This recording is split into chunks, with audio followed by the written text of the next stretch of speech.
there is a generation. There is a generation of those who seek the Lord. There are different generations out there in the world today, brethren. And you can clearly see on the pages of the internet. In Nigeria today, there is a money-seeking generation. You call it hustle. There is a generation out there that the only thing they preach to young ones, not only in Nigeria but all over the world, is to seek pleasure. In today's world and philosophy, your life, the sum total of your life can be determined by your sexual orientation.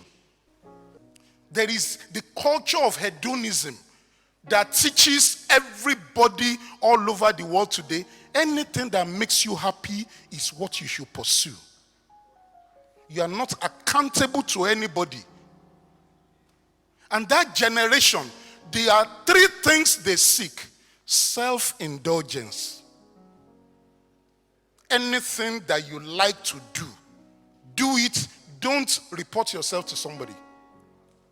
Don't bother what is the comment of somebody else beside you. Indulge yourself.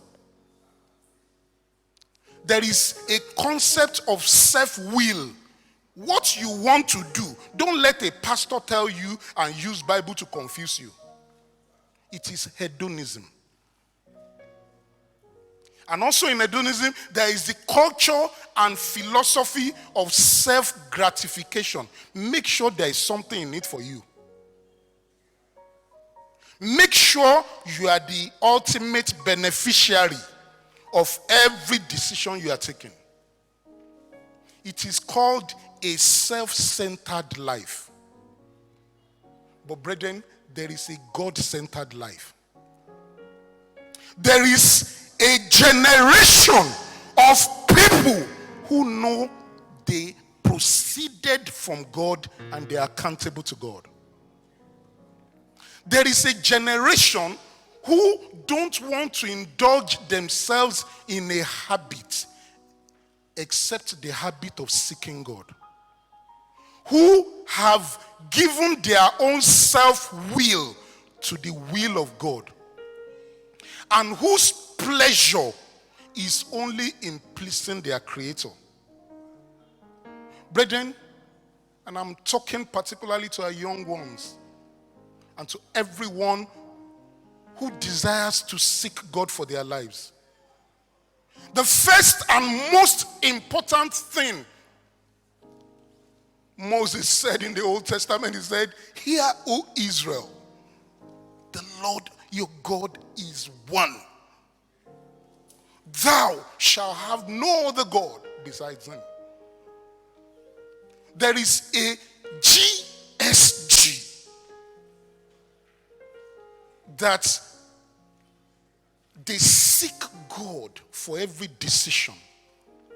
Their own will is submerged in the will of God for their lives. Their own satisfaction and gratification is only in the things that please their Creator. Brethren, number one reason why you should seek God is because He's all in all. He owns everything. Number two is because He's in control. But number three is because He actually commanded you and I to seek Him. Why GSG? Because it is a command. It is a command. If you are not obeying it, you are disobedient. If you are not obeying, you are disobedient. Verses 3 and 4.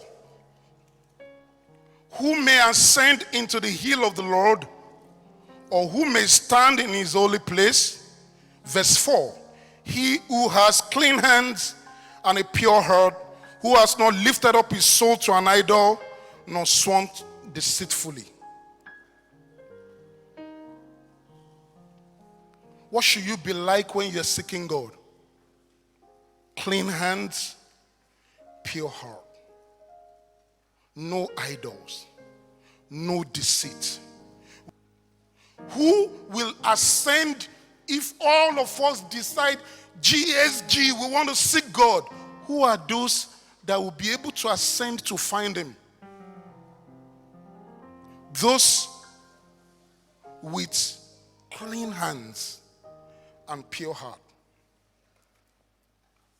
He's not only looking at the hands, but he's also looking at the heart.